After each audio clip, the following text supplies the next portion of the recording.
Fala galera do Trica Show, estamos aqui para mais um episódio, 48º, mas não estamos tão felizes. Afinal, hoje a gente esperava ter quebrado o tabu na Neoquímica Arena, estar com 100% na Libertadores e contar com o Elaninho aqui na bancada, porém, não temos nenhum deles. Mas ainda assim, somos a melhor campanha da primeira fase do Paulistão, agora ninguém mais nos tira isso, e continuamos na liderança do nosso grupo da Libertadores.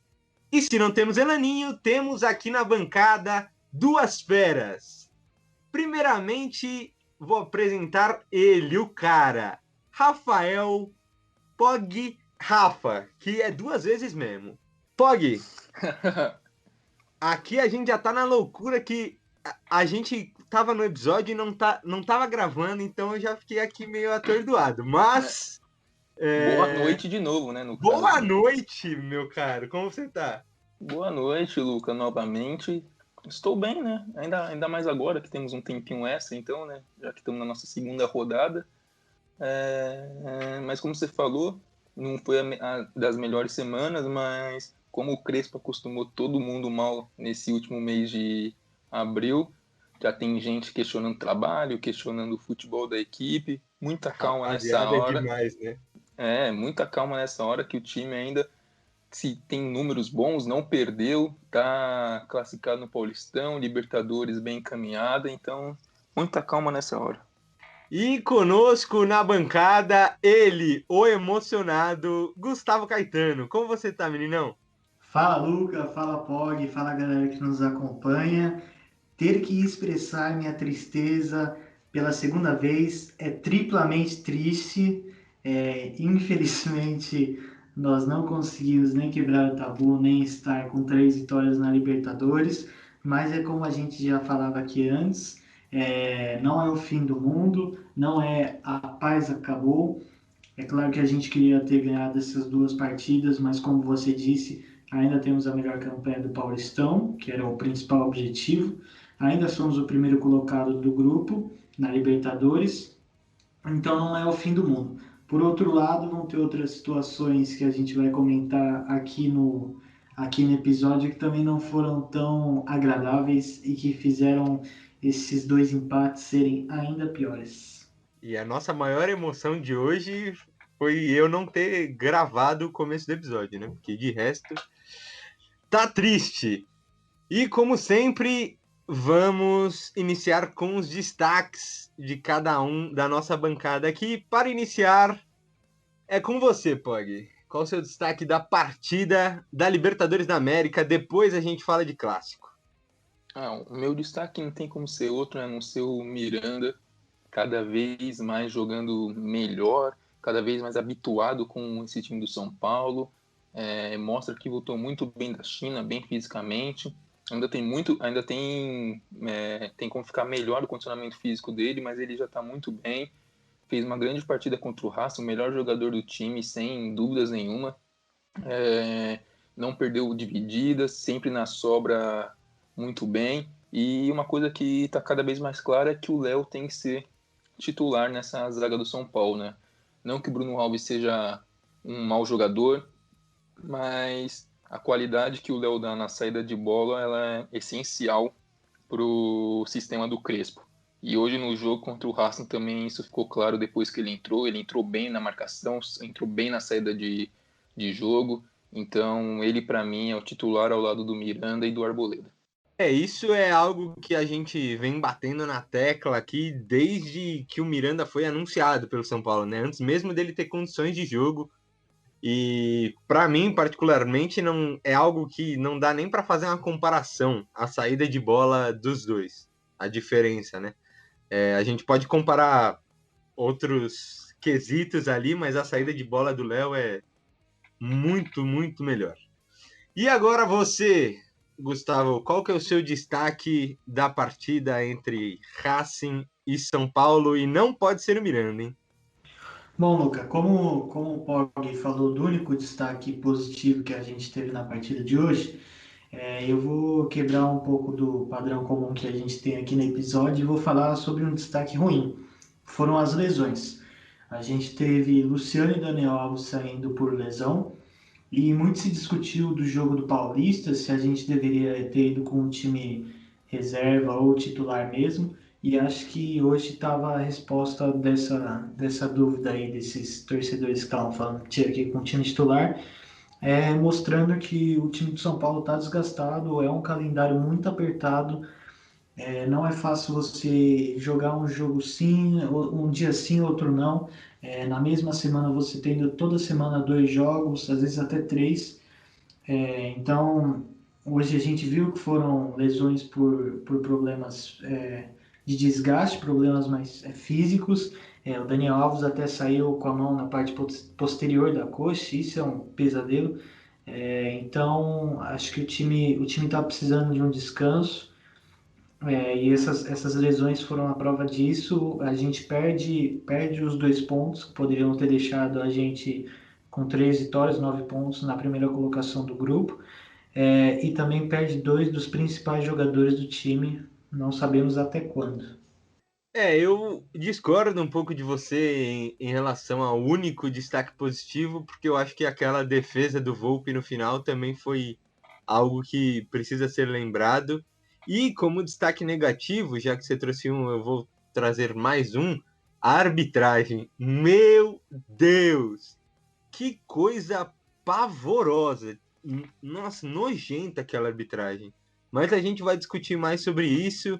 Mas agora, antes da gente continuar falando da partida, eu quero passar o panorama do São Paulo na Libertadores. A gente segue na liderança, como já falado, com 7 pontos. O Racing é o segundo do grupo E com 5. O Rentistas é o terceiro com 2. E o Sporting Cristal é o lanterna com apenas um pontinho, que foi conquistado exatamente agora, há 2 minutos, quando se encerrou a partida entre Rentistas e Sporting Cristal em 0-0. Então, os 2 jogos da terceira rodada do Grupo E, sem gols.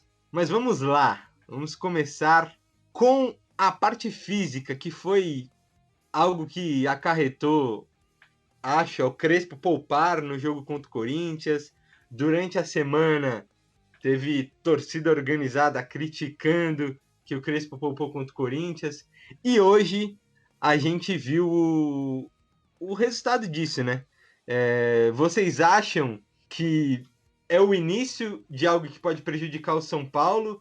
Ou vocês acham que são 2 casos aleatórios, assim, porque o Crespo já vem fazendo esse rodízio, já tá mudando totalmente os jogos? E aí, Pog? Eu acho que não tem como a gente saber se vai ser só esses 2 casos isolados ou se vão ter mais jogadores, porque, por exemplo, o Luan, ele vem de 3 jogos seguidos sendo titular, né? O Daniel Alves, que tinha sido poupado na última partida, acabou se machucando. O Luciano já vinha enfrentando problemas de lesão nessa temporada, né? Desde antes da paralisação do futebol. Então a gente não tem como saber, mas é aquele negócio, né? Não tem como o torcedor cobrar o Crespo de ir com a equipe com a força máxima em todos os jogos. Tem jogo que não tem que tem que mesclar. Por exemplo, no fim de semana pelo Paulista, a equipe com certeza vai com jogadores reservas, já está classificado, é a coisa certa a se fazer. Então, eu acho que a equipe vai ter que saber como se comportar com essas lesões. Elenco para suprir as ausências tem. Por exemplo, no caso do Daniel Alves, Amém, né? dessa temporada, amém. Ano passado. Tava difícil, mas exemplo do Daniel Alves, que aparentemente foi uma lesão muscular, a gente ainda não sabe qual a gravidade, quantos jogos ele vai perder, mas eu imagino que ele não deve jogar nem essa próxima partida do fim de semana, já não jogaria, e o próximo jogo contra o Rentistas. Então, talvez uma recuperação do Orejuela seja muito importante para o São Paulo, para ele finalmente fazer a estreia, para a gente ver como que ele se encaixa nesse sistema, e porque o Igor Vinícius, que a gente comentou muito que talvez essa temporada seria a temporada dele se firmar. Ele não vem fazendo bons jogos. Então, isso são algumas situações que a gente tem que ficar de olho. No que você falou, né? O São Paulo enfrenta o Mirassol pela última rodada da fase de grupos do Paulistão, mas já estamos classificados, já estamos em primeiro. Porém, se a gente ganhar, para quem gosta, a gente pode se tornar a melhor campanha da história nesse novo modelo com 16 times. Gustavo, tá certo poupar? Luca, não fala isso, Vale. que senão você já sabe, né? O pessoal vai começar a Rapaziada resmungar se emociona. Pô, Vai falar, o Crespo não sabe a importância. Como que poupou a equipe podendo ter a melhor campanha da história? Pessoal, pô, depois essa mídia aí fica botando crise no São Paulo, vou te contar. E aí, Gustavo, tá certo poupar? O que você acha que essas lesões, essas duas, podem afetar o São Paulo? Fala, é com você que o Fog tá demais hoje. Eu gosto quando esses episódios tarde que ele fica feliz. Luke, eu acho que a gente está mais do que certo que poupar, sim, cara. Inclusive, eu acho que o Crespo pode vir a poupar não só no próximo jogo contra o Mirassol, mas também nas quartas do Paulista. Porque o calendário, como eu falei, o calendário vai ficar mais difícil agora do que já estava, se é que isso é possível. São Mas a Paulo gente pode jogar até 10 jogos em maio, se chegar à final do Paulistão. Não, é um negócio absurdo. A gente estava vendo o calendário que a gente postou dos possíveis jogos. Tem na final do Paulistão, entre jogo com o Racing, com jogo na sexta e outro no domingo. Uma coisa de louco. Então, tá mais do que certo de poupar. Essa partida contra o Mirassol, acho que ninguém tem dúvida de que o Crespo vai com o time reserva. Isso é Não, certeza. tem que ir com o Sub-17. Né, então, e aí como o Paulo falou, né, pelo menos agora a gente tem um time bom para colocar, para jogar esses jogos, como ficou a amostra no jogo contra o Ituano. É claro que a partida contra o Mirassol provavelmente vai ser mais difícil, é um adversário que está em primeiro, mas o nosso time é ainda qualificado para a gente conseguir fazer um bom jogo. E para mim, cara, a perda do Daniel e do Luciano, se elas se confirmarem por um bom tempo, vai ser uma perda gigantesca. Para mim, Se for uma o- perda de um mês, já quebra a temporada, né? Porque pode totalmente. afetar no Duas título do semanas. Paulistão, na classificação para o mata-mata da Libertadores. Se for 2 semanas, o jogador perde 2 jogos da Libertadores e 2 jogos do Paulista no mínimo. Então já vai ser um negócio que vai prejudicar. O Daniel Alves, eu acho que principalmente por 2 fatores. O primeiro é que o Orejuela está se recuperando. E ele também não está inscrito na Libertadores. Então, a Libertadores a gente teria que jogar até pelo menos o final da fase de grupos, que se eu não me engano é quando você pode inscrever um novo jogador. Teria que jogar a fase de grupos com o Igor Vinícius, que está jogando um futebol horroroso. Deu para ver nessa última partida contra o Racing, ele entrou horrível, horrível. Então, eu acho que com o Daniel Alves a gente perde muito, muito, não tem como falar o tamanho do Daniel Alves do que ele está jogando, né? Em comparação até com os outros jogadores. O Luciano, a questão do Luciano é mais pelo jogador que foi o Luciano ano passado, porque essa temporada não é uma temporada boa do Luciano, desde que ele voltou da primeira lesão, ele não tem feito um bom futebol. Eu acho que isso é o que preocupa mais. Essa primeira lesão dele, no começo do ano, ainda no começo do ano, ele tem outra lesão. Então é bem preocupante ver ele saindo machucado dessa partida contra o Racing. E para substituir ele, a gente não sabe muito o que esperar, porque o Pablo oscila muito, fez outra partida horrorosa hoje também. O Éder parece não estar na melhor forma física dele, até porque está voltando de lesão também, mas antes já parecia não estar porque ele não tinha começado muitas partidas ainda.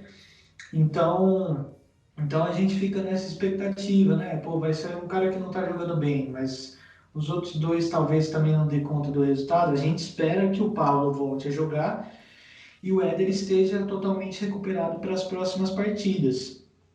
A gente tem que ver o que o Crespo vai optar para fazer contra o Mirassol, se o Éder vai jogar de titular, se ele vai estar no banco de novo. Mas eu acho que a gente perde bastante com essas duas lesões, principalmente com a do Dani. O Luciano me passa uma impressão, às vezes, que ele não se recuperou de nenhuma das lesões que ele teve. Parece que ele vai meio ali nos 90, 95 e aí sempre dá ruim. Mas, voltando particularmente ao jogo, para os que gostam do tabu, o São Paulo não vence na Argentina desde 2005, quando fomos campeões. Então já são uns bons anos aí. E eu queria saber de vocês, começando inclusive por você, Gustavo, o que você acha que fez esse tabu ser mantido? Por que o São Paulo jogou tão mal? Por que ficou no 0-0, não conseguiu marcar? Porque a única coisa que se repetiu para mim em relação aos últimos jogos foi não tomar gol, né? Apesar do jogo contra o Corinthians, a parte defensiva vinha sendo uma constante. O que você acha que culminou nesse 0-0? Lucas, você falou de um tabu desse da Argentina, que faz muito tempo que a gente não ganha lá, e a gente poderia ter quebrado o outro com uma possível vitória, né? A gente nunca ganhou os 3 primeiros jogos da fase de grupos da Libertadores, então esse foi mais um tabu que a gente não conseguiu quebrar. E, cara, é até difícil a gente achar um ponto principal para falar o que faltou no jogo de hoje, porque foi tanta coisa. A gente não teve uma organização ofensiva, as nossas saídas de bola estavam muito ruins. E só para deixar claro, essa foi uma partida muito pior do que a partida contra o Corinthians, mas muito pior. E aí, voltando, muitos erros individuais, eu acho que talvez isso tenha sido o fator que eu vejo com mais predominância para a gente não ter conseguido fazer uma boa partida. A gente foi espantoso o número de jogadores que a gente teve fazendo uma partida horrorosa. Não foi, alguns jogaram bem e outros jogaram ruim, não Acho que conseguiram. tirando a zaga e o Volpe, o resto.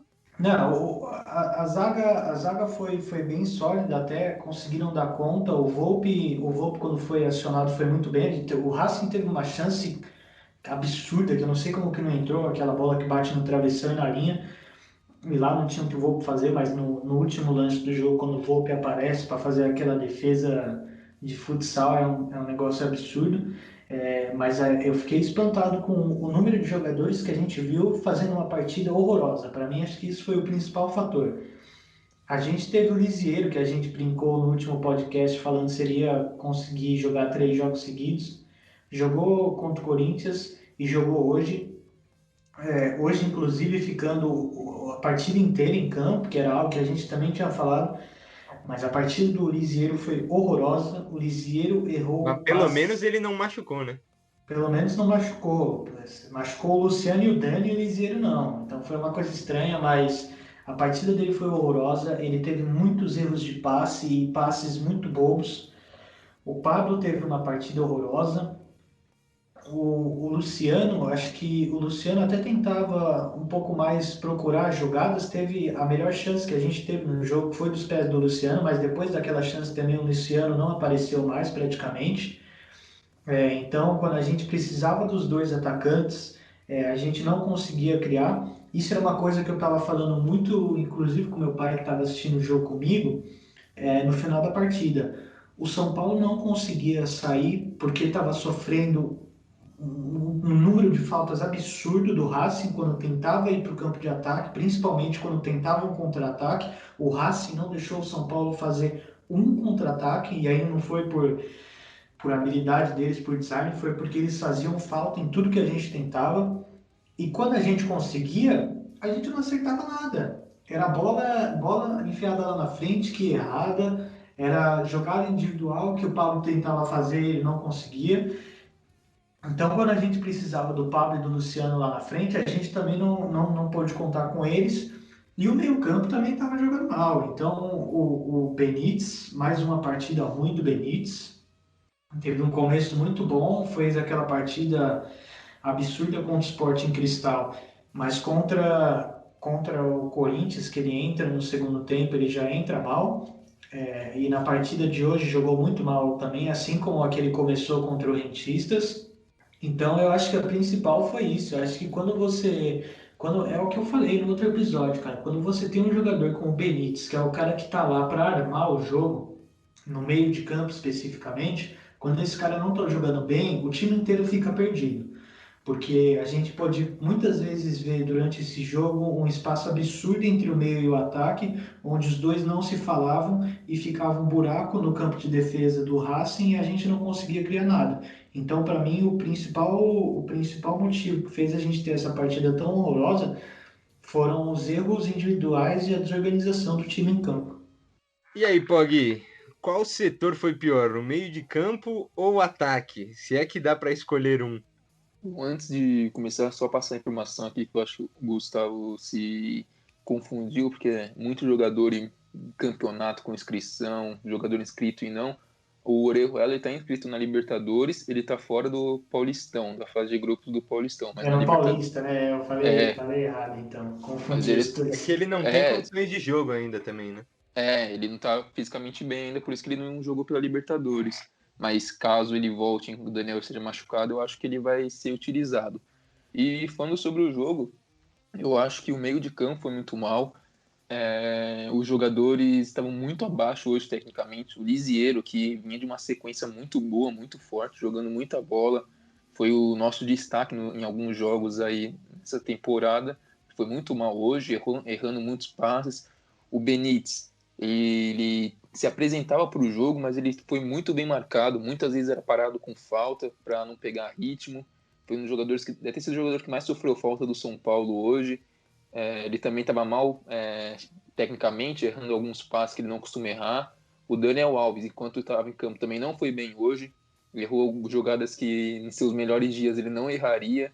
Então essa série de fatores aí acabou comprometendo o time todo, porque o Racing estava com o meio de campo bem povoado, estava marcando forte em cima. Então, juntando esses fatores e os principais jogadores estarem mal tecnicamente, o São Paulo não conseguia construir direito as jogadas desde o campo de defesa até o campo de ataque. Tanto que a gente pode perceber muitas vezes que o Volpe e os zagueiros estavam apostando em alguns lançamentos que a zaga do Rentistas estava, ou do Racing, perdão, estava levando a melhor. Mas tem alguns pontos positivos que a gente pode olhar também. O Reinaldo, no primeiro tempo, ele foi o jogador que levou mais perigo pelo São Paulo. Ele foi acionado ali 2 vezes pelo lado esquerdo e 2 vezes o lance levou perigo ao adversário. O Gabriel Sara, voltando de lesão, é um ótimo sinal, porque ainda mais agora com a lesão do Luciano, ele pode ser mais uma opção para jogar, hein, na posição que o Luciano joga enquanto ele estiver fora. Então, não foi um dos melhores jogos, mas a equipe lutou bastante, como foi contra o Rentistas, não desistiu, jogou em clima de Libertadores, como tem que ser, porque nem sempre vai ganhar jogando futebol bonito, nem sempre o resultado vai vir, mas sim tem que ter a vontade, e isso era algo que a gente não viu na última Libertadores, mas que nesses primeiros jogos a gente está vendo, que é uma equipe guerreira, que, como diz o Crespo, quando não vai no coração, tem que ir na raça, tem que lutar, e é isso que se espera de um time que quer ser campeão da Libertadores. É bom que você tenha levantado isso, porque essa partida foi um completo clima de Libertadores, né? Desde antes do jogo, primeiro que tem uma questão com o São Paulo que os caras acham que agora o São Paulo ganhou algumas partidas, é favorito em tudo, né? Os caras não tinham 3 jogadores, o técnico tá rachado lá com o elenco, aí o São Paulo é super favorito, já estavam falando isso. Aí depois no jogo é Brasil contra Argentina, é juiz horrível, é catimba, é os caras descendo a bota no. Nossa, amarelo a dar com pau e qualidade técnica zero, né? Que o jogo foi E, horrível. e, e diferente do time do ano passado, esse time tem muita experiência em Sim, jogadores dentro de campo para torneio assim, né? Tem o Miranda, tem o Arboleda, tem o Volpe agora, tem o Benítez, que é argentino, né? Então ele entende bem como é que jogou lá na Argentina por muito tempo, o Daniel Alves, então é uma equipe também mais cascuda, podemos dizer assim. com certeza. E agora eu queria uma respostinha rápida de vocês, que é quem que vocês acham que foi o principal culpado pelo empate, se a gente pode dizer isso? Foi o Racing anulando o São Paulo e jogando razoavelmente devido às proporções, ou foi um péssimo jogo do São Paulo mesmo? Pog, você começa. Difícil escolher. Eu vou apostar que foi o Racing, porque eu acho que uma coisa levou a outra. Eu acho que a pressão que o Racing impôs nos jogadores do São Paulo, e ainda conseguiu levar o juiz no grito em muitos lances, isso contribuiu que o São Paulo ficasse nervoso e em muitos lances perdesse a bola, o juiz invertesse faltas. Então, por consequência, eu acho que o Racing que teve mais méritos do que deméritos do São Paulo. E antes do Gustavo responder, eu só queria lembrar, mas acho que ninguém vai esquecer isso, que a gente quase tomou um gol de peito do Mena. Imagina perder de 1-0 com o gol do Mena. Ia ser o jogo mais lamentável de todos. Pra gente ver como a fase mudou. Se fosse ano passado, o Mena tinha feito, tinha validado o gol. E lembrando que não tem VAR, né? Então. Gustavo, e você? Qual que você destaca mais? O jogo médio do Racing ou o péssimo jogo de São Paulo? Cara, eu vou do jogo péssimo do São Paulo, porque eu acho que em comparação ao São Paulo, o Racing até fez uma partida boa, porque o Racing conseguiu criar no mínimo umas 3, 4 oportunidades e eles abusaram muito da jogada de efeito deles, que é a jogada aérea. Então, como eu disse, para mim o que mais pegou nessa partida do São Paulo foram os erros individuais e a desorganização. Então, eu acho que se a gente não tivesse tantos erros de passe, passes fáceis, até erros de lançamento, e o time tivesse um pouco mais entrosado entre o meio e o ataque, a gente conseguiria até ter feito uma partida para criar pelo menos umas 2 ou 3 chances a mais. E agora eu queria saber o que vocês acharam das mudanças do Crespo. Eu vou passá-las aqui, mas porque muita gente falou que ele mexeu mal, que relembrou os tempos de Diniz. Então, queria que vocês falassem sobre isso, mas antes vou passá-las aqui. Ó, Léo no Bruno Alves, Igor Vinícius no Dani Alves, William no Luan, Éder no Benítez e Gabriel Sara no Luciano. O que você achou das alterações, Gustavo? Olha, eu vou começar falando que se até o tal de Zinedine Zidane errou hoje nas substituições, quem Não, é não Hernan, fala disso que aí eu vou ficar puto duplamente, porque foi quem muita é, incompetência. quem é Hernan Crespo para nos dar uns errinhos, né? Mas eu acho que ele errou em um primeiro momento e depois soube consertar, porque para mim ele erra quando ele tira o Luciano e coloca o Sara. Eu acho que numa partida tão truncada que nem a dessa, eu acho que o mínimo que a gente precisava naquela hora era de um jogador de mais velocidade, como o Galeano, por exemplo, ou até o Éder, por ser um atacante. Quando ele tira o Luciano e coloca o Sara, aí ele quebra totalmente aquilo que a gente tinha falado de você não tá falando o meio-campo com o ataque, porque você deixou o Pablo isolado e o meio-campo não conseguia criar, então ficou pior do que já estava. Mas depois ele recupera colocando o Éder, e aí ele faz uma boa alteração que foi a entrada do Léo no lugar do Bruno Alves, que ainda melhorou o nosso sistema defensivo que tava ok, mas eu acho que tava sofrendo, tava levando bastante bola na área. Então, a hora que ele coloca o Léo tem uma partida mais sólida, afastando muitas bolas. Então, eu acho que aí ele soube se recuperar. E aí vai ter muita gente que vai falar da expulsão, que foi outra expulsão extremamente. Calma que vamos chegar nela. Não, mas só para falar que vai ter muita gente falando sobre ela, que foi uma expulsão ridícula, mas eu acho que aí não é muito questão do Crespo, aí eu acho que é questão do William mesmo, de uma cagada que ele fez, mas não de você falar, pô, o Crespo colocou o William, o Crespo errou. Porque nas últimas partidas em que o William tinha entrado na Libertadores, o William tinha até feito as partidas razoáveis, principalmente contra o Sporting Cristal. Foi uma boa entrada que ele teve. Então eu acho que essa não foi um erro dele, acho que foi um erro do jogador mesmo. Mas para mim, então, o Crespo erra no primeiro momento quando ele tira um atacante machucado e coloca um jogador que para mim naquele momento não ia ajudar a acrescentar em campo, mas depois ele se recupera quando ele volta a colocar o Éder e quando ele coloca o Léo. Na questão do Igor Vinícius, não tinha o que fazer, o Daniel entrou machucado, o Igor jogou uma partida horrorosa, mas era o que tinha para fazer, você não tinha como colocar outro jogador naquele momento. E aí, Pog, qual sua nota para as substituições do Crespo? Eu, só antes de você responder, queria dar minha resposta curtinha, que eu não acho que ele errou tanto, porque isso que você falou, que ele corrigiu, mas foi questão de minutos, muito pouco. Acho que é mais que ele estava pensando ali o que fazer. Mas vai que é sua, Pog. Então, eu concordo com você, Luca. Eu acho que ele pode ter se equivocado na substituição, mas ele logo corrigiu esse erro.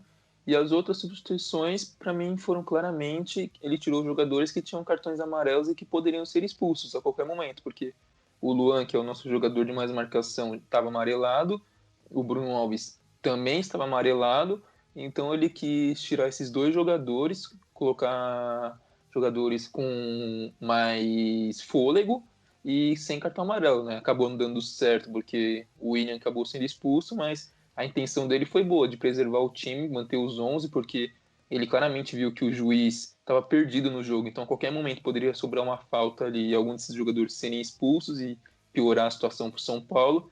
Ele fez as substituições visando isso, tanto que a gente falou que o Liseiro jogou o jogo inteiro. Eu acho que esse é um dos motivos, que o Luan estava amarelado, ele, para não gastar substituição com dois volantes, ele tirou o Luan e colocou o William. Não, e ele tirou o Luan pra não ser expulso, aí o William foi expulso, ridiculamente, mas vamos chegar nisso. Então, ele pensou com a intenção certa, só não deu certo. Porque o árbitro, eu até esqueci o nome aqui, se alguém que tiver aí, fale. Mas, já que falei de nota, acho que a gente não tem que comentar muito da arbitragem, até porque temos jogo do Corinthians para falar, porque foi ridícula, foi bizarra, foi medonha, mas eu quero que cada um dê uma nota para a arbitragem do ser humano lá, que eu não sei quem foi, não me recordo o nome. Gustavo, sua nota de 1 a 5, porque de 5 a 10 não pode ser. Bom, eu vou dar um 3 para o Piero Mazza Gomes. Como o Simon falou na transmissão do Fox Sports, é um árbitro experiente e ele perdeu totalmente o controle da partida. Ele não conseguiu administrar nada. Eu acho que para essas partidas da Libertadores faltou, por exemplo, nos jogos que a gente viu ontem de alguns brasileiros, um Vilmar Roldan, um Nestor Pitana. Tá Então louco, você, Brasil e Argentina tem que ser só os mais experi de todos. né? Então você colocar um árbitro que não tem muita experiência para apitar, já para apitar um jogo entre um brasileiro e argentino já é errado. Para você apitar um São Paulo e Racing ainda, para mim foi uma coisa absurda, e foi muito mal. Então por isso a minha nota é 3 para ele. Expulsão ao seu ver injusta, sim ou não? Cara, a expulsão eu acho que foi exagerada, mas não foi um negócio que eu pensei, eu falei, isso é um absurdo ele tá fazendo isso, porque na hora até o William vai todo estabanado para a bola, de um jeito extremamente ridículo. Então eu acho que foi exagerada, mas não foi um erro grotesco dele ter expulsado o William, não. Boa, e você, Pog, qual sua nota pra esse querido aí? O queridão vai ficar com uma nota 2 hoje, muito mal, péssimo. Foi claramente influenciado pelos jogadores, pelos bancos de reserva, e isso que nem tinha torcida. Então, se tivesse torcida, Ixi, aí esquece. seria muito pior. São Paulo tinha terminado com 8 jogadores em campo, então ele foi muito mal. Tinha lances claros que ele apitava falta, aí o jogador e o banco de reserva gritavam pedindo amarelo, e demorava uns 5 segundos assim, ele tirava o amarelo e dava pro jogador. Então ele foi muito mal, foi levado pelos jogadores do Racing, pela comissão técnica. E eu discordo do Gustavo, para mim a expulsão foi um absurdo, pelo amor de Deus.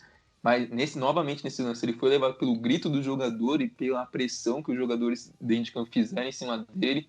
Porque se tivesse VAR, o cartão vermelho seria retirado, para cartão amarelo essa jogada. Tudo bem que ele entrou de forma estabanada, plasticamente foi muito feio, mas é claro que ele não pega no jogador do Racing com o pé ou com a perna. O que toca no jogador do Racing é a cintura, as costas ali, o bumbum do William que toca nele. Então, claramente, o juiz viu, pensou que o William tinha acertado ele com o pé, com a chuteira, com a perna. Tanto que quando ele expulsa, ele já põe assim a mão imediatamente chamando os médicos, como se tivesse sido algo muito grave. Mas a gente vê um replay que tem uma raspadinha ali no rosto do jogador do Racing, que nem sangrou, pô. O cara caiu como se tivesse quebrado o nariz, não foi nada disso. Então ele foi levado pelo show que os jogadores do Racing deram.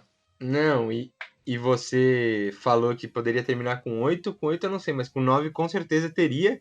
que terminasse se ele tivesse fazendo uma arbitragem ok, só tivesse errado nesse lance, porque no final era para um jogador do São Paulo ser expulso, não lembro se era o Igor Vinícius, e até o Lugano o Igor citou. Foi o Igor sim. Vinícius que parou um contra-ataque e ia tomar o segundo amarelo. Exatamente. O Lugano você vê como ele citou, estava mal no jogo. Sim, o Lugano citou na transmissão, falando que o juiz percebeu a cagada que ele fez no lance do William, e aí os caras do São Paulo podiam bater à vontade que ele não ia dar amarelo e nem expulsar mais ninguém.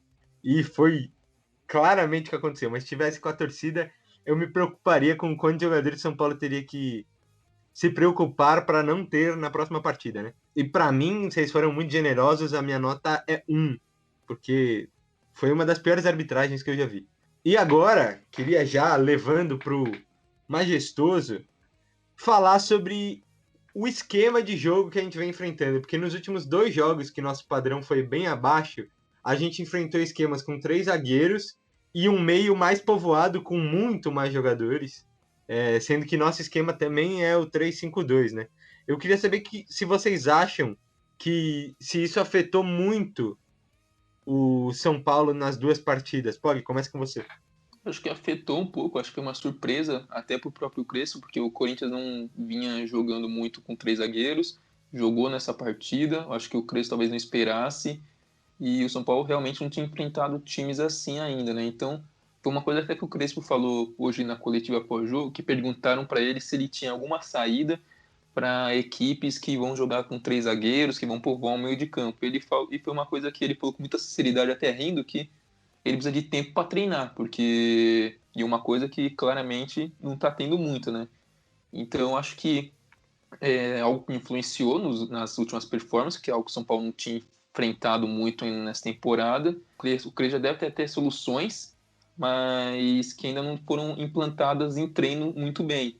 Então, acho que é uma coisa que vai demorar um pouco de tempo para o São Paulo se adaptar a esse tipo de adversário, até porque a gente está falando do Crespo há tanto tempo, mas é início de trabalho ainda, né? Não pode esquecer disso. E tem jogadores que ainda não estão jogando, tem jogadores machucados. Então, eu acho que ele vai achar uma solução, vai treinar uma solução para quando o São Paulo enfrentar times com um meio de campo bem povoados. Mas isso é uma questão de tempo que basta a gente ter paciência, que é sempre bom lembrar que ainda é começo de trabalho. Com certeza. E ele falou que precisa de tempo para treinar, mas não vai ter, né? Em maio, com certeza ele não vai ter, porque a gente espera chegar na final do Paulistão. Então, se tudo der certo, ele não vai ter nem tempo para respirar. Que não é culpa do Crespo também, né? Não, jamais. Se ele viesse numa equipe que tenha conquistado títulos nos últimos anos, ele não teria essa pressão, por exemplo, para vencer o Paulista. Não. E aí é o caso do Palmeiras, por exemplo, né? Que não está dando a mínima para o Campeonato Paulista e tem para descansar jogadores, para treinar mais formações, algo que o São Paulo não tem porque tem a necessidade de vencer pelo menos um título essa temporada. Exato. E aí, Gustavo, você acha que se a gente enfrentar times que jogam com 5 ali no meio, eventualmente 6, se joga mais fechado assim, São Paulo vai ter muitas dificuldades? Só para completar primeiro sobre o calendário, o Crespo não vai ter esse tempo tão cedo, né? Até porque o Brasileirão já começa no final do mês. Então, sim, dia 30 de maio. Então, o único tempo que o Crespo vai ter realmente para treinar vai ser quando a gente fizer a parada para a Copa América, que começa dia 11 de junho. Gustavo, se eu não me engano, esse ano não tem parada para a Copa América. Então, o Crespo está lascado. Porque lascado. Era um planejamento, mas pelo que eu me lembro, por conta da pandemia, das adaptações no calendário, não vai ter parada da Copa América. Então o Crespo vai ter que se virar, se ferrou. Deu ruim. Se ferrou. Mas eu acho que é importante o Crespo ter esses testes contra times teoricamente mais fortes, porque os verdadeiros desafios que a gente tinha enfrentado antes tinham sido contra o Santos, que estava jogando um futebol horroroso, contra o Palmeiras, que estava com o time reserva. Não, e vale lembrar que esse contra o Santos não estava nem no futebol horroroso, mas foi aquele jogo do polo aquático, né? Sim, também tem isso. E aí a partida mais difícil que a gente teve foi justamente contra o Bragantino, que é uma que a gente ganha de 1-0. Então naquela partida já deu para perceber que quando a gente fosse enfrentar um adversário mais forte, Ia ser onde a gente ia ver mesmo como que o futebol do Crespo ia se portar, que foi agora nessas últimas partidas contra o Corinthians e contra o Racing. Não foram boas primeiras impressões da gente estar enfrentando times mais fortes. A gente teve o Sporting Cristal e o Rentistas, que eram times muito mais fracos, mas eram de Libertadores, sim, claro. Agora, no nível de um clássico ou de um rival grande argentino, a gente não se saiu também. Mas eu acho que é questão de tempo até o Crespo acertar. Eu acho que é claro que vai ser mais difícil quando a gente enfrentar times que nem você falou, com 5 jogadores no meio de campo, mas eu acho que com o tempo o Crespo vai achar as melhores opções para essa partida. Também é preciso ter paciência com o entrosamento do próprio time, porque como o Pog falou, de um jeito ou de outro, com melhor campanha do Paulistão ou não, é um início de trabalho, então os jogadores não estão 100% entrosados nesse esquema, até porque tiveram partidas em que alguns jogaram e outros não, e o time não está tendo tanta pausa, então os maiores treinos mesmo são alguns desses jogos. Então eu acho que com o tempo o Crespo vai achar as alternativas, e o que não pode acontecer é o que a gente reclamava tanto do ano passado, que era o Diniz ter só um esquema, só uma formação que dava certo com ele, e quando a gente precisava se reinventar em uma partida que anulava o ponto forte do Diniz, a gente simplesmente não conseguia, ficava anulado o jogo inteiro e não ganhava, não conseguia fazer nada. Se isso acontecer igual aconteceu hoje, por exemplo, aí a gente vai ter dificuldades, mas acredito eu que o Crespo, com o tempo, vai conseguir dar uma sequência maior ao trabalho dele e vai achar as melhores alternativas para a gente enfrentar essas partidas, que nem foi a do Corinthians. A partida do Corinthians, inclusive, a gente começa bem e aí depois tem uma queda. Depois o Corinthians, tanto pelo esquema de 3 zagueiros, começa a equilibrar mais o jogo e anular um pouco mais o São Paulo. Então o Crespo vai ter que olhar para esse time. Eu acho que vai ter inclusive partidas que a escalação vai ser diferente, até porque com certeza vão ter jogadores que vão jogar melhor uma partida do que a outra. Como, por exemplo, eu falei do Luan na partida contra o Rentistas, para mim era uma partida que você poderia ter ido com outros jogadores, mas é normal, é início de trabalho do Crespo e ele vai ter um ano inteiro ainda para, é claro que com pouco espaço de tempo, né? Mas vão ter bastante jogos ainda para ele se achar e achar o que é melhor para São Paulo. É bom que vocês trouxeram esse de início do trabalho do Crespo, mas é porque foi um início muito fora da curva também, né? Mesmo que seja no Paulistão ou com equipes mais fracas, a gente não pode esquecer que nas últimas temporadas do Paulistão a gente não foi o líder, a gente não chegou a ganhar de todo mundo, inclusive é bem o contrário, a gente tropeçava para vários times inferiores, e na Libertadores do ano passado a gente só passou vergonha e nessa temporada a gente está liderando. Então é algo muito fora da curva, mesmo que com esses altos e baixos. Ainda a gente está já 10 jogos invicto. Normalmente, num cenário natural, a gente estaria discutindo o que está dando certo, o que está dando errado, como é que ele está montando o time.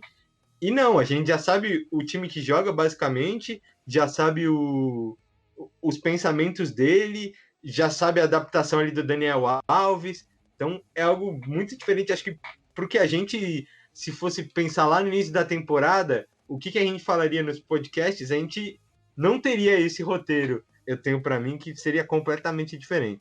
E o Mas Crespo também ele já mostrou algumas variações também de esse jogo dentro dos próprios confrontos. Não lembro contra quem foi, teve um jogo que ele tirou um zagueiro e voltou para a linha de 4. Ele tem algumas variações dentro do esquema com 3 zagueiros também. Então, ele já mostrou algumas vezes, mas é como ele disse, falta treinamento, né? Não é só chegar no jogo e implantar uma coisa que treinou 1 ou 2 vezes. não, e é Ô, surreal o Luca, que tá tendo de jogo essa temporada. Fala, Gustavo.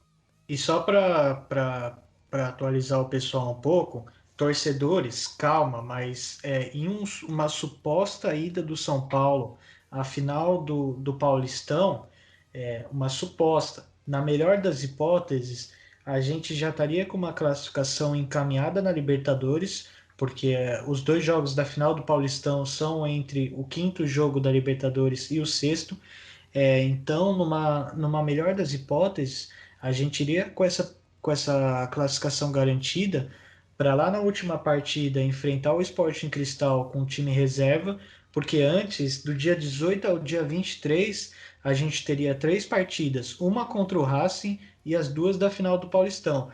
Então, isso é só para o pessoal ter um pouco da noção do que vai ser o calendário do Crespo e do São Paulo nesse mês de maio. Vai ser uma coisa absurda e é claro que ele vai ter que poupar os jogadores, como eu falei, por mim até pouparia nas quartas e na semi do Paulistão. Na semi é meio complicado porque talvez seja com um time grande, né? Não sabemos ainda. A gente torce para Santos e Palmeiras ficarem de fora, né? Porque se for isso, Sim, aí a gente só tem a chance de enfrentar o Corinthians ou o Bragantino lá na final. Então aí teoricamente, as quartas e as semis seriam contra times sim, mais sim, fracos. com certeza.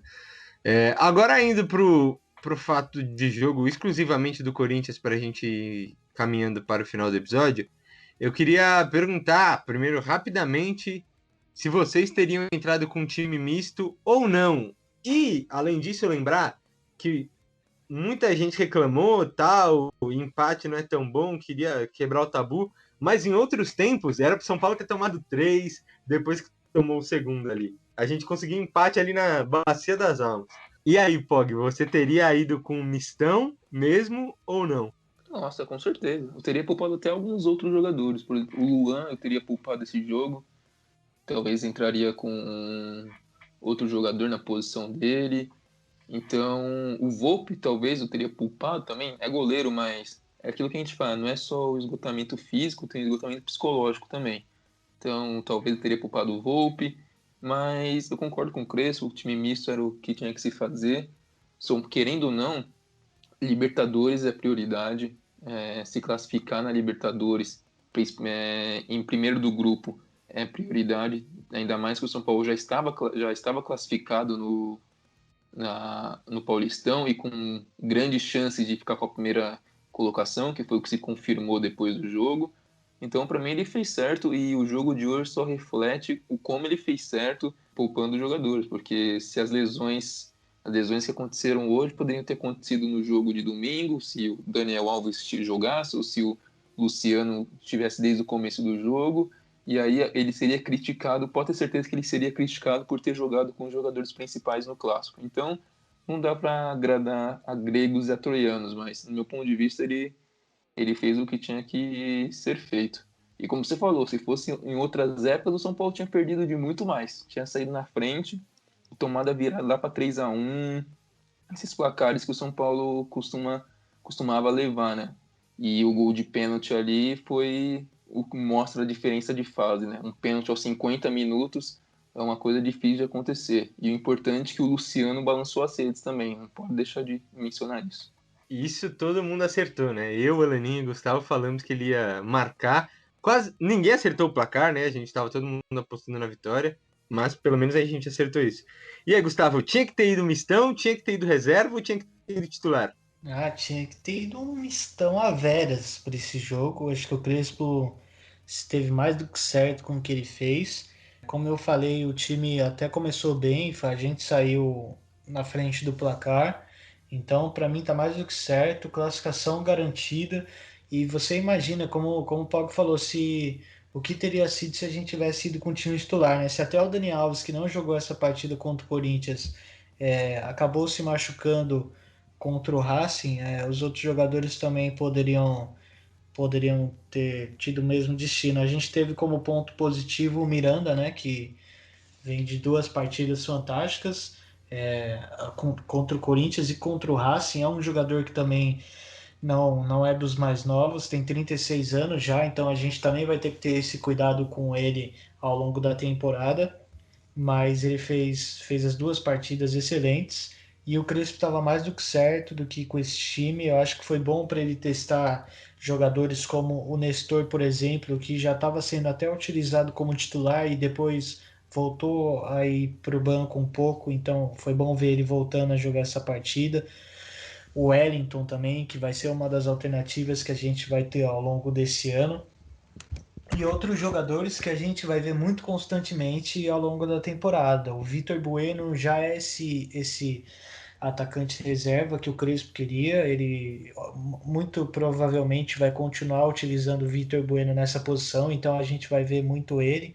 A linha de defesa até foi o que a gente espera que seja a linha titular, né? Eu antigamente até defendia bastante o Bruno Alves, mas acho que não tem condição mesmo, justamente por conta da saída de bola pelo Léo Canhoto e pelo futebol que o Miranda está jogando. Então acredito até que essa linha de defesa contra o Corinthians seja a nossa titular.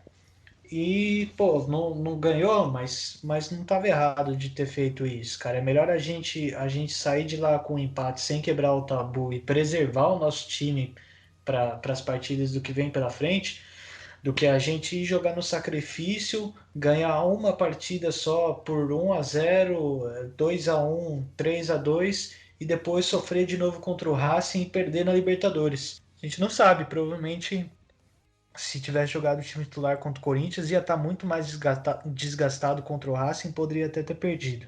Então ele fez certo, sim. E bom, foi o que eu falei, né? Essa partida perfeita pro Corinthians renascer no campeonato. É um saco isso, toda temporada é a mesma coisa. Mas não renasceram tanto, né? Vamos ver, eles vão jogar pela Sul-Americana contra o Huancayo, mas eu acho que não renasceram muito. O torcedor dele também ficou puto que a gente conseguiu aquele gol no finalzinho. E temos todos em consenso, acho que o Miranda foi o melhor jogador daquela partida também. Inclusive, a gente deu esse destaque lá no Instagram. Mas vocês acham que teve alguém que destoou muito pro lado negativo? Principalmente dos caras que surgiram como opções ali, né? Que eram o misto, que era o Wellington, Galeano, Vitor Bueno, Igor Gomes, até o Nestor, que teoricamente está como segundo time agora. Vocês acham que teve alguém muito ruim nessa partida, Gustavo?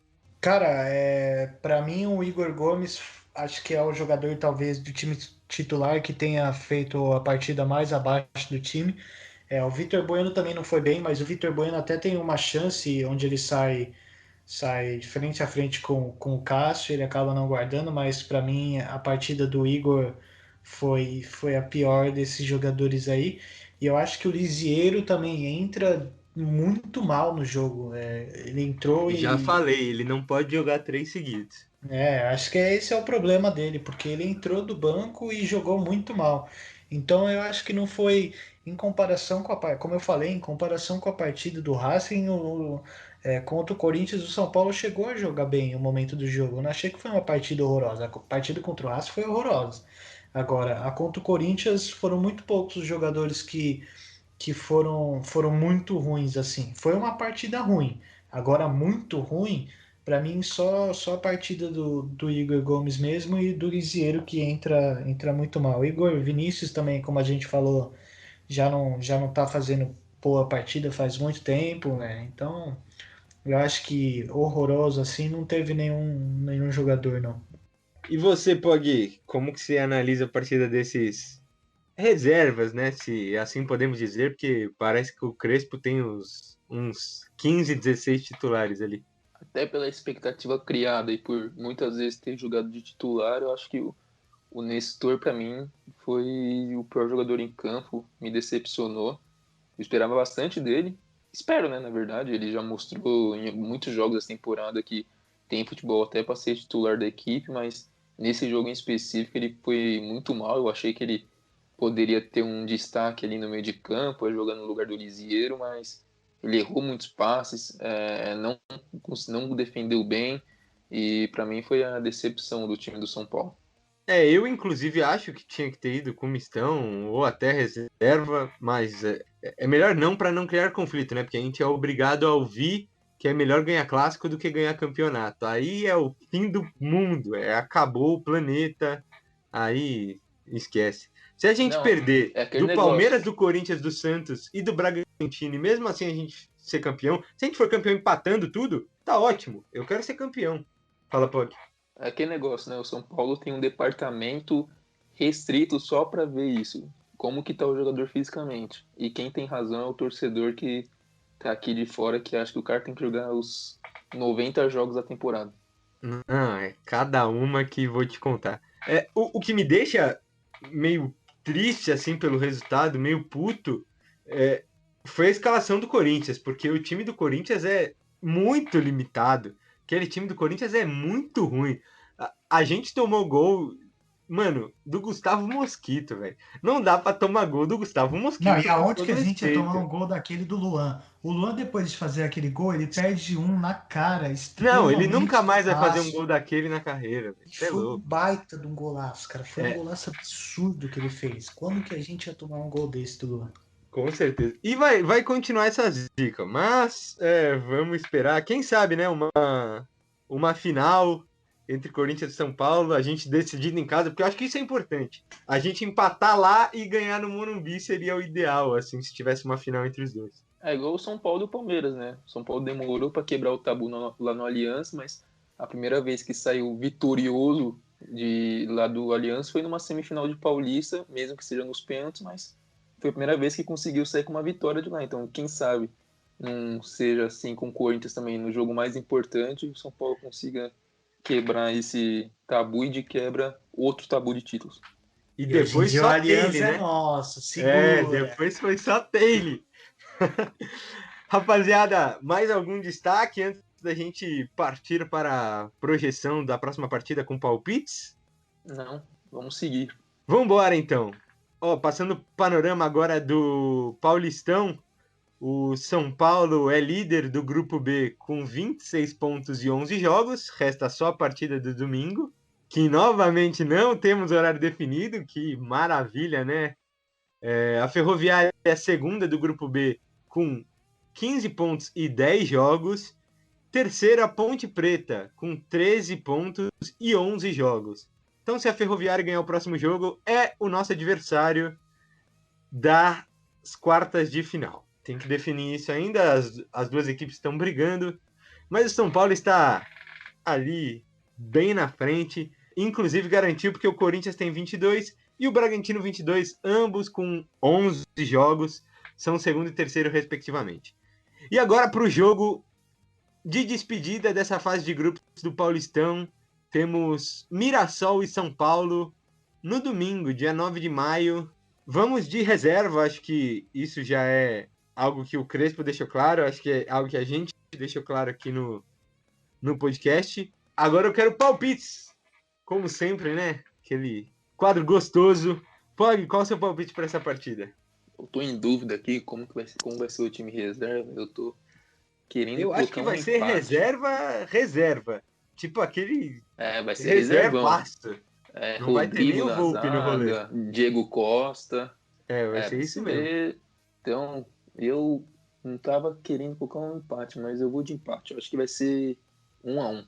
E você, grande Gustavo? Cara, você falou no episódio passado que a gente tinha abandonado meio que essa de dar o mesmo palpite do coleguinha, mas dessa vez eu vou finalmente quebrar isso daí, porque eu também vou no mesmo palpite do Pog. Eu vou de 1-1, acho que a gente vai estar enfrentando um adversário difícil, com um time que provavelmente não vai estar tão entrosado assim. E o Mirassol pode estar até jogando para fazer uma campanha melhor do que a de times como o Bragantino e o Corinthians. Então eu acho que essa partida pode ser que eles ainda levem bastante a sério. Então acho que vai ser bem difícil. Vou de 1-1 também. Vale ressaltar, só para quem não entendeu aí, o Mirassol é líder do grupo D, que é o grupo do Santos, que no atual momento não está classificado para as quartas. Eles são líder com 17 pontos e 10 jogos. Faltam 2 ainda para ele da fase de grupos.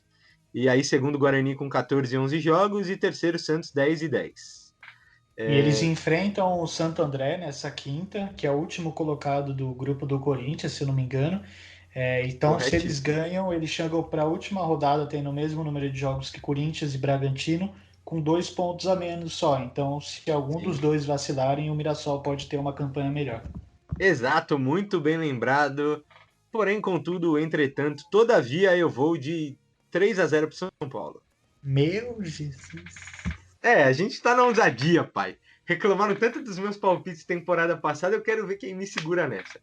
E, como eu sempre dou o panorama de que eu quero chegar para apresentar o próximo episódio, a gente também vai ter ganho do Rentistas pela Libertadores, que o jogo é na próxima quarta, 12 de maio, fora de casa, às 7 horas da noite. Gravaremos podcast, muito provavelmente, após o jogo, todos felizes, se tudo der certo. Mas, por hoje é só. Os palpites do Rentista vocês vão encontrar lá no Instagram também, assim como do Elaninho, que não participou hoje, vai dar contra o Mirassol. Mas antes de falar essa papagaiada aí do Instagram, eu quero me despedir dos meus colegas de bancada. Falou, Gustavo, muito obrigado pela participação mais uma vez. Te espero quarta-feira que vem, animadíssimo, por favor. Falou, Luca. Falou, Pog. Falou, galera que nos acompanhou. Não só animadíssimo por uma vitória, nós podemos estar animadíssimos, inclusive, por já termos garantido a classificação na Libertadores, hein? Porque se a gente ganha do Rentistas e o Sporting Cristal não ganha do Racing, a gente está classificado já. Então podemos comemorar triplamente uma vitória no Paulista, vitória na Libertadores e a classificação para a próxima fase. Ficamos na expectativa. Abraços. É o mínimo que eu peço de presente de aniversário. Afinal, meu aniversário é daqui 2 dias, no dia 7 de maio. E se eu me lembro bem, quando tem aniversário de alguém aqui do Trica Show, as coisas não vão muito bem. O Pog pode me corrigir se eu estiver errado. Falou, Pog Rafa, muito obrigado pela participação sempre brilhante. Tamo junto. Valeu, Luca, valeu, Gustavo, valeu, pessoal que nos acompanhou até aqui. Esse jogo contra o Rentistas, eu vou te falar que vai ser mais uma dessas guerras de Libertadores. Se no Morumbi já foi daquele jeito, imagina a casa dos caras, né? Mas vamos com tudo, e se tudo der certo, semana que vem é tricolor nas oitavas da Libertadores. É isso! Muito obrigado para quem chegou até aqui. E já sabe, né? Segue a gente lá no Instagram, vai no Facebook, no YouTube, no Twitter. É tudo @tricashow, muito fácil de achar. Segue a gente lá, dá aquela moral, interage com a gente nos nossos posts.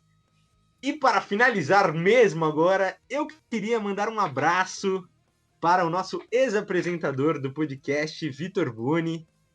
Falou, tchau!